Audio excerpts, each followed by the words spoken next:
कि ये जो 9 वर्ष मोदी जी जब से उन्होंने दायित्व संभाला, this is unlike any other decade. उसके कई कारण हैं।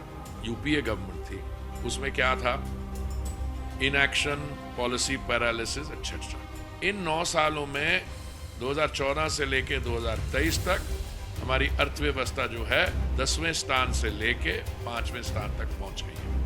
और 5वें स्थान पे भी हमारी जो इस समय जीडीपी है 3.8 ट्रिलियन के करीब। हमसे जो आगे 2 इकोनॉमीज हैं, जर्मनी और जापान की, हमसे थोड़ी आगे हैं। हमारी 3.8 ट्रिलियन की इकोनॉमी, उनकी 4.1 और 4.3 ट्रिलियन की इकोनॉमी। जिस रेट से हमारी इकोनॉमिक ग्रोथ हो रही है, हम कुछ ही बहुत कम समय में हम भारत की जो अर्थव्यवस्था है विश्व भर में 3रे स्थान पे होगी। हमारे साथ बातचीत करने के लिए हैं केंद्रीय मंत्री हरदीप पुरी जी। हरदीप जी, 9 साल सरकार के पूरे हो गए हैं और इन 9 सालों में सरकार ने क्या कुछ उपलब्धि की है? क्योंकि हमारा चैनल है टाइम्स नाउ नव भारत, और प्रधानमंत्री का जो नव भारत बनने वाला है उसमें ये 9 साल का योगदान क्या रहा है और आने वाले भविष्य में क्या योगदान रहेगा? देखिए, मैं आपको 9 साल में जो हुआ है उसका एक पर्सपेक्टिव देना चाहता हूं। कहा जाता है कि हमारी जो सभ्यता संस्कृति है 7,000 वर्ष पुरानी है, और इसमें जो हमारे समय हुआ है आज़ादी के पहले का, उसमें 190 वर्ष अंग्रेज़ों की हुकूमत रही है। 1750 में भारत की जो अर्थव्यवस्था थी वो दुनिया की अर्थव्यवस्था में करीबन 25% से अधिक उसका कंट्रीब्यूशन था। 190 साल की हुकूमत के बाद क्या हुआ, वो गिरती गिरती गिरती गिरती जीडीपी की कंट्रीब्यूशन सिंगल डिजिट में आ गई और 2-3% तक आ गई। मेरी आपसे ये सबमिशन है कि ये जो 9 वर्ष मोदी जी जब से उन्होंने दायित्व संभाला, this is unlike any other decade. उसके कई कारण हैं। मैं उसका पहला वाला ले लेता हूं।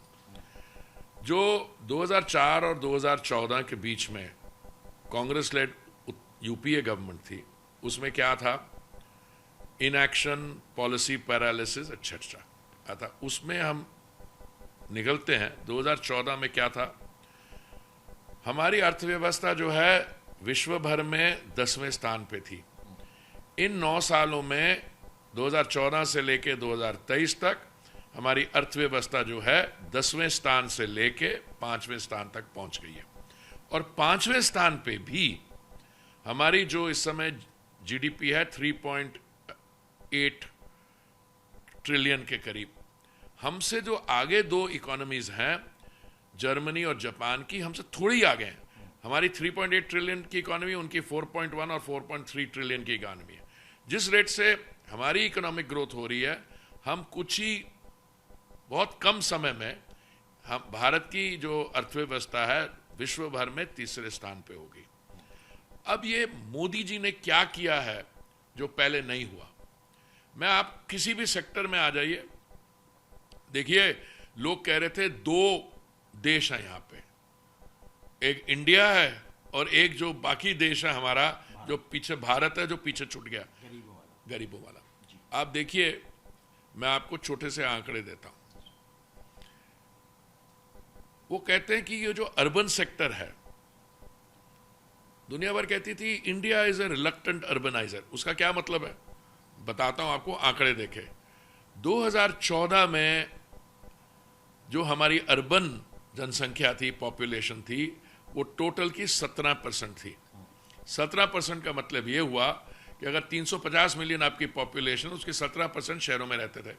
आज की स्थिति भाई साहब ये है कि 2030 तक 600 million people will be staying in urban areas, और 2040 तक 800 million people are staying in India.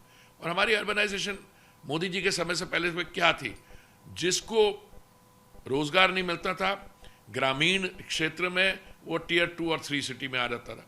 जिसको टियर 2, 3 सिटी से निकलना होता था वो मेगापोलिस में आ जाता था। तो आपकी सब बड़े बड़े जो आपके शहर हैं, वहाँ पे अनरेगुलेटेड अर्बनाइजेशन हुई। मोदी जी ने अर्बनाइजेशन को एम्ब्रेस किया और इन्होंने ये कहा कि अर्बनाइजेशन में जो चैलेंज जो है पर इसमें अपॉर्चुनिटी है। अब सारी अर्बन योजनाएं देखिए आप, प्रधानमंत्री आवास योजना, मोदी जी ने ये कहा कि मेरा ये सपना है, संकल्प है कि हर भारतीय नागरिक के छत के ऊपर there will be a roof, उसमें शौचालय होगा, उसमें गैस सिलेंडर उज्ज्वला का होगा और टोटल ग्रामीण और शहरी क्षेत्र में आप मिलाएं उसको भाई साहब तो 3 करोड़ से अधिक आवास जो हैं दिए गए हैं। स्वच्छता मिशन देखिए, जब 2014 15 अगस्त को मोदी जी ने लाल किले में से जब देश को संबोधित कर रहे थे, उन्होंने क्या कहा था कि मेरी इच्छा है कि जब हम महात्मा गांधी जी की 150वीं जयंती मनाएंगे 2 अक्टूबर 2019, भारत को ओपन डेफिकेशन फ्री या शौच मुक्त होना है। क्या हुआ? एक स्टेट के अलावा हो गया। अभी देखिए क्या सिचुएशन है। मैंने कल उत्तर प्रदेश में मैं माननीय मुख्यमंत्री जी के साथ एक कार्यक्रम में पार्टिसिपेट कर रहा था। मैंने उनसे ये कहा, जो हमारी वहाँ पे मीटिंग में उन्होंने ये कहा कि वर्ल्ड हेल्थ ऑर्गेनाइजेशन ने एक असेसमेंट किया है कि हमारी जो स्वच्छता मिशन है उससे कितने लोगों की जान बची। उन्होंने कहा है 3 लाख से अधिक जान बची हैं क्योंकि हमने स्वच्छ भारत मिशन शुरू किया और इंसेफेलाइटिस गया, बाकी गया, बट ये एक आंकड़ा है। मोस्ट इंपॉर्टेंट हुआ क्या है कि एक सरकार का प्रोजेक्ट ऑफ द गवर्नमेंट एक जन आंदोलन बन गया है। अगर आपका स्वच्छता का मिशन सफल नहीं होता तो बाकी जो सब काम करने जा रहे हैं, प्रधानमंत्री आवास योजना, अमृत योजना, बाकी योजनाएं सारी हैं, स्मार्ट सिटी, वो सारा नहीं होता। अब देखिए कहाँ शुरुआत हुई और कहाँ तक पहुंच गए हैं। अमृत और स्वच्छ भारत मिशन की बात बताऊं आपको, जब इसकी शुरुआत हुई तो बहुत हमारे जो left of centre liberal cynics तो कुछ लोग हैं, उन्होंने पता क्या कहा, उन्होंने कहा भाई साहब ये क्या बात है माननीय प्रधानमंत्री जी, मैंने को क्या होना चाहिए, नहीं वहाँ तो पाकिस्तान अमेरिका के बारे में बात करनी चाहिए। अब उनको समझ आती है हमारा विश्व भर में सबसे बड़ा सैनिटेशन मिशन है, नंबर 1। साथ में अमृत मिशन जो था, जिसमें जो हमारे 500 शहर जिनकी जनसंख्या 1 लाख या 1 लाख से ऊपर है, वहाँ पे वाटर टैप कनेक्शन, वहाँ पे सुएज कनेक्शन, वहाँ पे बाकी जो अर्बन से, और जब ये मिशंस में काम हुआ दबा के, तो स्वच्छ भारत मिशन नंबर 2 और अमृत मिशन नंबर 2 दोनों लाए गए। क्या हुआ, कितना लगा, उसका बजट देखिए 4,71,000 करोड़। तो मैं इससे जाके अभी इंफ्रास्ट्रक्चर पे आता हूँ। 1947 से लेके 2014 तक भारत में 74 एयरपोर्ट थे। 2014 से लेकर आज तक 74 एयरपोर्ट और बने हैं।